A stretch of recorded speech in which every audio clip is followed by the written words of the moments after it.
You're going to take a tape measure and you want to measure 19 inches. 19 inches from the hinge side of the jamb. We're going to go 19 inches, make a mark roughly there. And then you're going to take,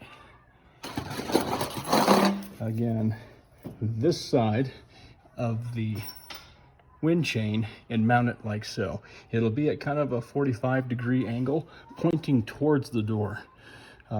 Incidentally, the door is currently open at 90 degrees, which is how far I want it to open up. So at that 19-inch mark, you're going to take the longer screws in the packet, there should be 2 of them. And again, we're going to pivot this to 45 degrees and mount that. So your chain will be hanging down just like so. There we go.